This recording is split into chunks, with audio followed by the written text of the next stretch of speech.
मोदी के सामने पहली बार कोई ऐसा गठबंधन खड़ा हुआ है जिसको लेकर के मोदी सरकार को, उनके तमाम नेताओं को न केवल डर लग रहा है, बल्कि दूसरी तरफ तमाम लोगों ने अब चर्चा करनी शुरू कर दी है, सवाल उठाने शुरू कर दिए और बताना, भविष्यवाणी करनी शुरू कर दी है कि इंडिया एनडीए को हरा सकता है। ये इस एनडीए को हरा सकता है। और योगेंद्र यादव ने कुछ एक अपनी थ्योरी बताई है, गणित बताया है कि कहां पर, किन सीटों पर किस तरह से जो है वो इंडिया एनडीए को हरा सकता है, क्या क्या ऐसे फैक्टर हैं जिसको लेकर के इंडिया एनडीए को हरा सकता है। ये तमाम तरह की बातें जो है वो योगेंद्र यादव ने बताई है। और देखिए, हम जो है वो तमाम तरह की बातें, राजनीतिक बयानबाजी, इधर उधर से जो चीजें हैं उस पर तो लगातार चर्चा करते ही हैं, लेकिन सबसे बड़ा सवाल यह है कि भाई वोट कहां से आएंगे, सीट कहां से आएंगी, 272 का जो आंकड़ा है वो कहां से आएगा, यह समझना बहुत जरूरी है। योगेंद्र यादव ने कुछ एक चीजें बताई हैं और ये जो है वो पूरा गणित है इनका, और पूरा गणित में एक एक करके आपके सामने रखूंगा और आप सुनते चले जाइएगा, देखते चले जाइएगा कि किस तरह से योगेंद्र यादव ने बताया कि 350 सीट पर क्या है, 250 पर क्या है, 193 पर क्या है, 175 पर क्या है। ये सब कुछ जो है मैं आपके सामने रखूंगा और एक एक करके डिटेल में, पर दर पर जो है योगेंद्र यादव ने जो बात कही है 7-8 पन्ने के अंदर, वो मैं आपको समझाऊंगा। एक चीज को पहले आप समझ लीजिए, आज का जो माहौल है उसके लिए केवल एक लाइन बता रहा हूं, उसके बाद सीधा गणित पर बात करेंगे। 19 साल पहले यूपीए बना था, 19 साल पहले, और नरेंद्र मोदी के सामने आज ये इंडिया बना है। 2014 में कोई नहीं कह सकता था कि नरेंद्र मोदी को हराया जा सकता है। 2019 में भी लोग नहीं कह पा रहे थे, सपा बसपा के गठबंधन के बाद कहा, लेकिन फिर वो पुलवामा के बाद में माहौल बदल गया। लेकिन अब जो है, जब से ये इंडिया बना है, एक नई एनर्जी सी दिखाई दे रही है और लोग जो है इसमें, विपक्ष के लोग वो बोल रहे हैं, सत्ता पक्ष के लोग बेचैन हैं, इधर उधर की तमाम तरह की उल्टी बयानबाजी कर रहे हैं, और जो राजनीतिक जानकार लोग हैं या जो तमाम तरह के जो है वो गणित को सामने रखते हैं, चुनाव का जोड़ तोड़ जो है वो बताते हैं, वो लोग बताते रहते हैं। और परसों जो है मैंने आपको बताया संजय सिंह का, किस तरह से जो है वो बता रहे थे कि सीडीएस में का सर्वे जो लेकर के आते हैं, उन्होंने बताया कि कैसे जो है वो अगर 3% का, 5% का अगर स्विंग होता है तो फिर चीजें घूम सकती है। अब यहां पर योगेंद्र यादव ने क्या कहा है, जरा वो देख लीजिए। योगेंद्र यादव की बड़ी बात जो लेकर के आए हैं, ये इन्होंने एक पूरा जो है इंटरव्यू दिया यूपी तक को, इसमें क्या बातें कही है, न्यूज तक को, उसमें क्या बातें कही वो सुनिए। योगेंद्र यादव कह रहे हैं, इनकी जो थ्योरी है जिसमें ये बता रहे हैं कि साहब बीजेपी की जो मेन फाइट है, 350 सीटें जहां पर 350 सीट है, वहां पर बीजेपी की मेन फाइट है, और उनमें से 350 में से 250 सीट जीतना सबसे बड़ा टारगेट है। बीजेपी 350 सीटों पर मजबूत है और इन 350 में से 250 सीट तो कम से कम उसको जीतनी पड़ेगी अगर वो 2024 में सत्ता में आना चाहती है। लेकिन सरकार रिपीट करने के लिए बीजेपी को हिंदी पट्टी के अंदर 200 में से 175 सीट वो निकालनी बहुत जरूरी है, और 193 सीट जो है वो बीजेपी के लिए सबसे कमजोर है। तो योगेंद्र यादव की जो पूरी कहानी मैं आपको बताऊंगा, ये इन्होंने जो पूरा गणित जो सामने रखा है, इसमें 3 सबसे बड़ी बात है। पहली बात तो वो यही कह रहे हैं कि 350 सीट पर बीजेपी जो है वो मेन फाइट में है और वहां पर उसको 250 सीट तो जीतनी ही जीतनी पड़ेगी सत्ता में आना है तो। और दूसरा, सत्ता में आने का उसका रास्ता यही है कि हिंदी पट्टी में 200 में से 175 सीट, 200 सीट कौन कौन सी हैं, जिसमें यूपी, बिहार, और जिसमें जो है वो मध्य प्रदेश, राजस्थान, ये फिर उत्तराखंड, हरियाणा, और ये सब मिलाकर के 200 सीट होती है। यहां पर आपको 175 तो लानी पड़ेगी, बहुत मुश्किल टास्क है ये। 200 में से 175 मतलब कि हर जगह क्लीन स्वीप। अब वो स्थिति है क्या कि हर जगह क्लीन स्वीप हो सकता है, आप खुद बताइए। और 193 सीट, कुछ राज्य ऐसे हैं जैसे केरल है, तमिलनाडु है, वहां पर बीजेपी का पूरा सुपड़ा साफ है, बीजेपी ना 3 में है ना 13 में है, वो चीजें बता रहे हैं। अब सुनिए इनकी कैटेगरी एक जो है वो बात कह रहे हैं। ये पहली बात जो है ये बता रहे हैं कि ये 200 सीट ऐसी हैं जहां पर बीजेपी गेम में ही नहीं है, बीजेपी का कहीं पर कोई नाम लेवा ही नहीं है, ना 3 में है ना 13 में है।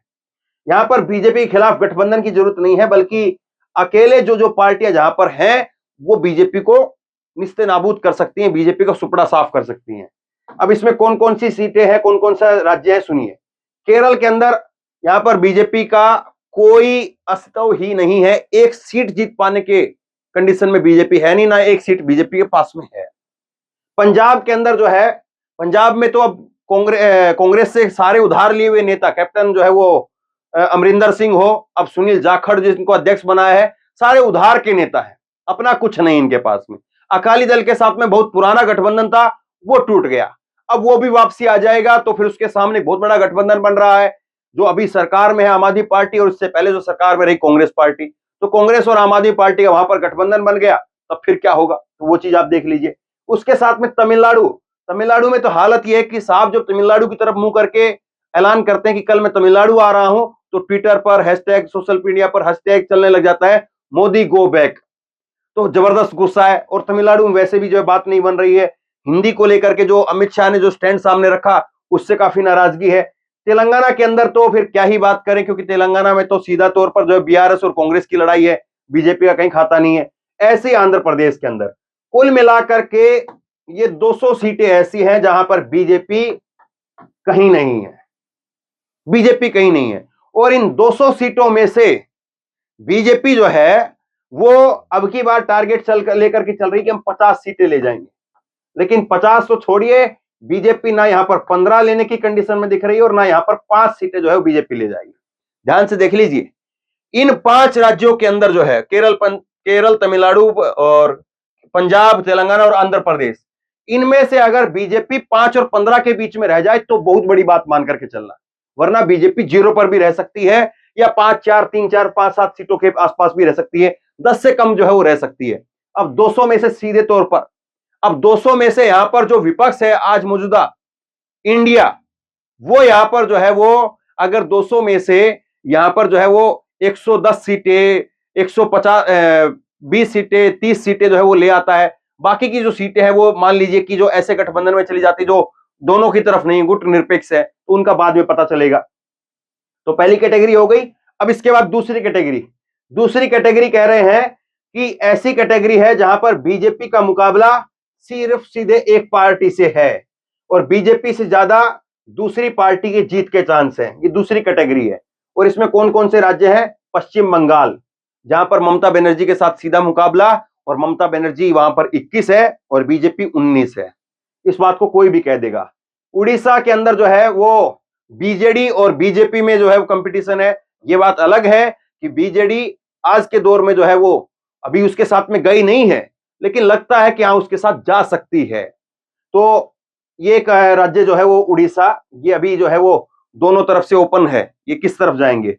छत्तीसगढ़ जो है वो उसमें बीजेपी का कोई जो है वो रोल नहीं है, वो माफ कीजिए तीसरी पार्टी का कोई रोल नहीं है, वहां पर कांग्रेस और कांग्रेस और बीजेपी के बीच में सीधी टक्कर है।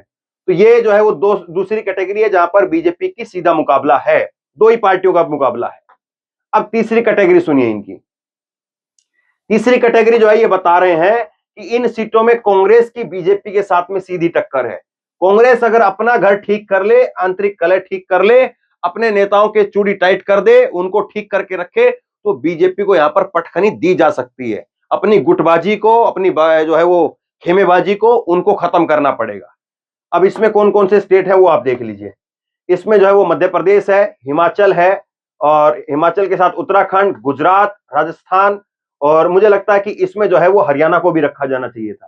खैर इन्होंने हरियाणा को नहीं रखा है, लेकिन हरियाणा में भी अभी कांग्रेस और जो है वो बीजेपी का ही सीधा मुकाबला है। तीसरा जो है वो आम आदमी पार्टी का, मुझे नहीं लगता कि लोकसभा चुनाव के लिए कोई मुकाबला रहेगा, लेकिन खैर इन्होंने नहीं रखा है। तो इन्होंने 5 स्टेट जो है तीसरी कैटेगरी के अंदर बताए, इसमें कांग्रेस और वर्सेस बीजेपी का मामला है। ये सीधे तौर पर बीजेपी वर्सेस कांग्रेस है। अगर यहां पर जो है वो कांग्रेस पार्टी ने अपने आप को ठीक कर लिया, तो कांग्रेस यहां पर बीजेपी को पटकनी दे सकती है, और अगर ठीक नहीं किया तो फिर उसके बाद में जो है वो आप देखते रहिए, सुपड़ा साफ जैसे पिछली बार हुआ था वैसे ही अब की बार हो जाएगा। गुजरात में सुपड़ा साफ था, राजस्थान में सुपड़ा साफ था, एमपी में एक सीट थी, हिमाचल में सुपड़ा साफ था, तो वैसे ही अब की बार हो जाएगा। तो ये कांग्रेस को अपना देखना पड़ेगा। कांग्रेस को अगर 2024 के चुनाव में अपने आप को जो है दमखम दिखाना है, तो ये स्टेट ऐसे जहां पर चूड़ी टाइट करनी पड़ेगी, कैसे भी करके अपने ही घर को ठीक करना है, दूसरे को नहीं, पहले अपने को ठीक करना है। और अपने को ठीक कर लिया तो फिर बात पूरी बनी बनाई है। यहां पर गुजरात एक ऐसा स्टेट है इसमें जिसमें जो है कांग्रेस अगर ठीक भी कर ले तो भी बहुत ज्यादा चांस नहीं दिखते हैं। ये देखिए फेयर बात की जानी चाहिए, साफ साफ बात की जानी चाहिए, ऐसा नहीं है कि जो इसमें लाग लपेट के साथ बात की जाए।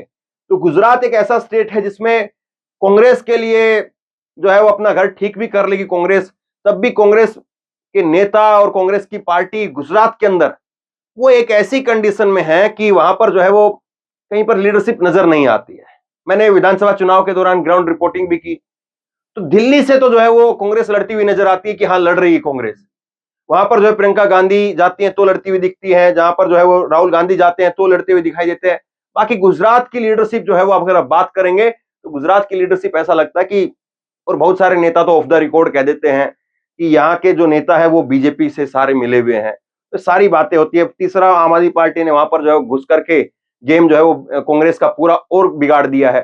तो गुजरात एक ऐसा राज्य इसमें टाइट करने के बाद में भी बीजेपी बहुत कुछ जो है वो छोड़ेगी नहीं, फिर भी बीजेपी यहां पर लेकर के चली जाएगी और कांग्रेस पार्टी जो है उसके हाथ बहुत कुछ नहीं लगेगा। लेकिन हाँ ये है कि एक सम्मानजनक जो है वो आंकड़े निकाले जा सकते हैं, सम्मानजनक सीट गुजरात में भी निकाली फिर भी जा सकती है अगर पूरी गुजरात, दिल्ली और जो है वो गुजरात, अगर दोनों कांग्रेस की टीम एक साथ होकर के लड़े तब जा करके। वरना आप देखिए कि मध्य प्रदेश में आप विधानसभा चुनाव जीत लीजिए, उसके बाद जो अपनी गुटबाजी को ठीक कर लीजिए और एक पूरा जो है वो जमीन पर काम करिए और नीचे तक काम करिए, तो बहुत कुछ जो है वो मध्य प्रदेश में निकल सकता है। हिमाचल में तो अब सरकार ही है, तो हिमाचल में तो और ज्यादा संभावनाएं हैं और हो सकता है कि अब की बार कांग्रेस क्लीन स्वीप कर दे अगर ठीक से उधर खेला जाए तो। उत्तराखंड में भी इसी तरह से है क्योंकि यहां पर दोनों जगह पर अग्निवीर का मुद्दा बड़ा इंपॉर्टेंट है। राजस्थान के अंदर जो है वो सचिन पायलट और अशोक गहलोत की जो डुगडुगी है वो शांत तो कर दी गई है, लेकिन अगर विधानसभा चुनाव जीत जाते हैं और ये पूरा टीम वर्क जो है वो बरकरार रहता है तो राजस्थान में भी बहुत अच्छी स्थिति के अंदर जो है वो कांग्रेस आ सकती है। क्योंकि वहां से अब जो है भारत यात्रा जो मैंने आपको रूट बताया है वो भी राहुल गांधी की निकलेगी। 10 लोकसभा सीट पर तो यात्रा ही होनी है, तो 10 सीट तो आपकी वो मान करके चलिए, आप उन सीटों को लेकर के आइए और 10 सीट के साथ साथ जो है वो आप थोड़ा सा दायरा को और बढ़ाइए, तो कम से कम 15 सीटें के आसपास जो है वो बीजेपी को यहां पर जो है रोका जा सकता है और 15 सीटें अपनी झोली में डाली जा सकती है 25 में से। लेकिन ये होगा तब जब आप अपने नेताओं को ठीक करेंगे। तो कैटेगरी नंबर 3 रही। अब कैटेगरी नंबर 4 पर बात करिए। कैटेगरी नंबर 4 ये है, ये कुछ स्टेट ऐसे हैं जहां पर लोकल गठबंधन पहले से ही मौजूद है। अब आपको अलायंस को मजबूत करना है और उसका प्रदर्शन जो है वो टाइट रखना है आपको। ये कौन कौन से स्टेट हैं? ये स्टेट है महाराष्ट्र, जहां पर पहले से ही अभी जो है वो शिवसेना का, इंडिया बनने से पहले ही शिवसेना, कांग्रेस और शरद पवार का पहले से ही गठबंधन है। लेकिन वो बात अलग रही कि वहां पर शिवसेना को तोड़ दिया गया और शरद पवार की पार्टी को तोड़ दिया गया। अब वो दोनों जो है वो जख्मी शेर की तरह से जो है व्यवहार करेंगे, जख्मी शेर की तरह से पलटवार करेंगे और सहानुभूति के वोट जो है वो शरद पवार को और उद्धव ठाकरे को कितने मिलेंगे, ये भी एक अपने आप में बड़ी दिलचस्प स्टोरी रहेगी। उसके साथ साथ जो है झारखंड के अंदर जो है पहले से अलायंस है, हेमंत सोरेन और कांग्रेस का पहले से अलायंस है, तो वहां पर जो है वो किस तरह से अब झारखंड में वो दोनों पार्टियां मिल करके लोकसभा चुनाव के अंदर कितना लेकर के आ सकती हैं, अपने आप को और कितना मजबूत कर सकती हैं। बिहार बहुत बड़ा जो है वो गठबंधन है और लालू प्रसाद यादव, नीतीश कुमार और कांग्रेस तीनों मिलकर के सरकार में है और नीतीश और लालू और कांग्रेस तीनों के तीनों जो है वो पार्टियां दमखम के साथ में वहां पर जो है वो अपना कैडर भी है। कांग्रेस का भले ही तीसरे नंबर पर आप कहिए, लेकिन है कैडर, इस बात में कोई दो राय नहीं है। और आरजेडी को जहां पर एक भी सीट नहीं मिली थी तो वहां पर एक सीट जो है वो कांग्रेस तब भी निकालने में से कामयाब रही थी 2019 के अंदर भी। तो खैर कांग्रेस, आरजेडी और जेडीयू तीनों को अपना प्रदर्शन जो है वहां पर टाइट करना पड़ेगा, ये एक बात है। और असम के अंदर जो है, असम के अंदर कांग्रेस में मुझे लगता है कि वो अकेले ही, क्योंकि यूडीएफ के साथ में जो बातें हो रही थी वो बन नहीं पा रही है और कांग्रेस वहां पर पहले के अलायंस को जो छोटी पार्टियों के साथ में है, बाकियों के साथ में, उनको लेकर के अपना आगे बढ़ने की कोशिश करेगी। तो ये मेरा यहाँ पर अनुमान है, ये जो योगेंद्र ने कहा है उसके साथ साथ जो मैं कुछ समझ पा रहा हूं, दोनों चीजें मिला करके बता रहा हूं। कैटेगरी नंबर 5 को आप देखिए। कैटेगरी नंबर 5 कह रहे हैं कि यहां पर इंडिया की सबसे बड़ी परीक्षा है कि इंडिया कितना कामयाब है। ये सबसे बड़ा परीक्षा है, वो ट्रांसफर कराना सबसे कठिन काम है। अब ये 2 स्टेट हैं, पहला स्टेट जो है वो यूपी है, दूसरा स्टेट जो है वो दिल्ली है। यूपी इसलिए आज से महत्वपूर्ण है क्योंकि यहां पर अखिलेश यादव भी हैं, यहां पर कांग्रेस पार्टी भी है और यहां पर जो है वो आम आदमी पार्टी भी कुछ कोशिश करेगी कि एनसीआर के अंदर हमें भी 1-2 सीट मिल जाए, 5 सीट मिल जाए, कितनी सीट मिल जाए पता नहीं कितने पर वो दावा करेंगे। और इसके साथ साथ जो है वो आरएलडी भी है, जयंत चौधरी की पार्टी भी है। तो और बाकी जो है वो 1-2 सीटें हो सकता है कि कुछ और क्षेत्रीय पार्टियों को वो अपने साथ लाया जाए या कुछ चुनाव तक टूट जाए। लेकिन सवाल यही है कि आरएलडी हो चाहे ये अखिलेश यादव की पार्टी हो चाहे कांग्रेस हो, अपने खाते में कैसे लेकर के आएंगे, अपने खाते में कितने लोगों को लाएंगे, यह है सबसे बड़ा सवाल। और जहां पर अपना कैंडिडेट नहीं होगा वहां पर अपने कार्यकर्ताओं से कैसे जो है वो वोट उस कैंडिडेट को, जो अब आपका कैंडिडेट नहीं है लेकिन विपक्ष में जो आपका गठबंधन है उसका कैंडिडेट है, तो उसको वोट ट्रांसफर करवाना पड़ेगा। क्योंकि मायावती जी का और अखिलेश का जब गठबंधन हुआ था तब भी यही खेल रहा था कि वोट ट्रांसफर नहीं हुआ, और वोट ट्रांसफर नहीं हुआ इसीलिए समाजवादी पार्टी बड़ी पार्टी होने के बाद में भी नुकसान में रही और जो है बीएसपी को जबरदस्त फायदा हो गया। लेकिन अब इसमें यह भी है कि क्या यूपी में जो है वो मायावती की चुनाव से पहले या किस तरह से जो है वो क्या भेंजे की एंट्री हो सकती है, या उन्होंने जो है वो अपना रास्ता चुन लिया है और वो बीजेपी की तरफ जा रहे हैं, विपक्ष ने भी सोच लिया है, अब विपक्ष उनकी तरफ देखेगा भी नहीं। ये एक अलग से जो है थ्योरी भी यूपी में बाकी है। तो यूपी में सबसे बड़ी चुनौती है कैसे जो है वो समाजवादी पार्टी कांग्रेस को वोट के लिए कहेगी, कांग्रेस का कार्यकर्ता कितना समाजवादी पार्टी को वोट करेगा, कितना आरएलडी का कार्यकर्ता जो है कांग्रेस को वोट करेगा, ये सारे सवाल हैं। और कितने जो है वो फिर यहां पर आपस में जो है वो गणित बैठ पाएगा इनका सबका, सबसे बड़ा जो है वो 80 सीटें यहीं पर है। अब दिल्ली के अंदर आ जाइए, दिल्ली में भी ऐसी खिचड़ी है। दिल्ली में कांग्रेस जो है वो पूरी जली हुई है अंदर से, और केजरीवाल जो है वो दूसरी तरफ अपने आप को जो है वो दिखाना चाह रहे हैं कि कैसे भी करके यहां पर जो है वो एमपी हमने लेकर के आने हैं, क्योंकि एमपी में हमारा शून्य है, एमपी में खाता नहीं खुला है, एमपी में खाता खोलना है। यहां पर कभी जो है थ्योरी निकल करके आती है 5-2 की, यहां पर कभी थ्योरी निकल करके आती है 4-3 की।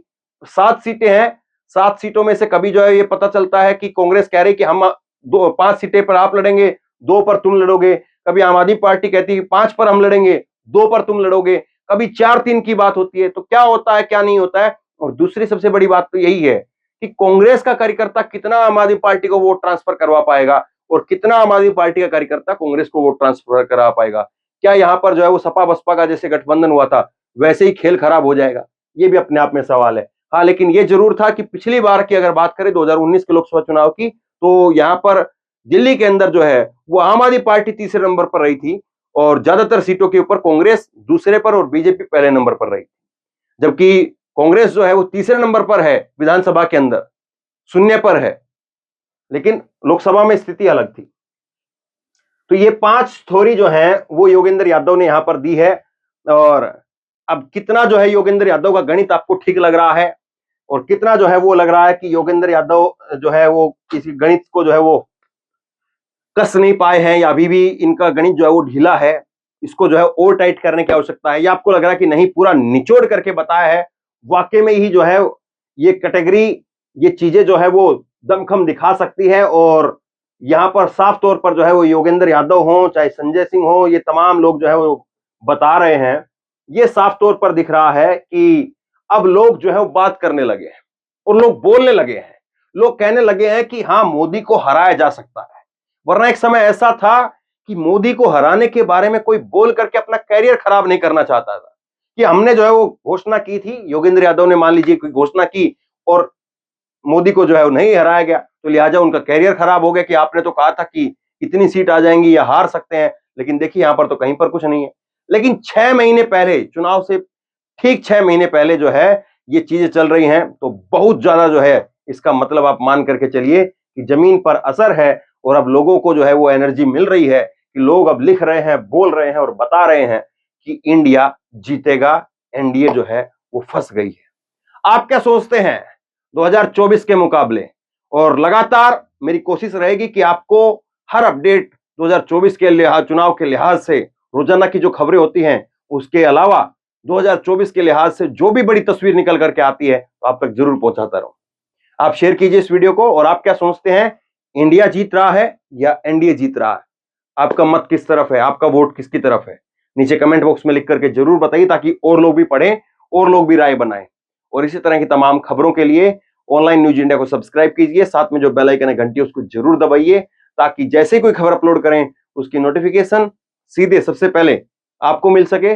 और अगर ये वीडियो फेसबुक पर देख रहे हैं तो फेसबुक पर हमारे पेज को लाइक कीजिए, फॉलो कीजिए और इस खबर को शेयर कीजिए। धन्यवाद।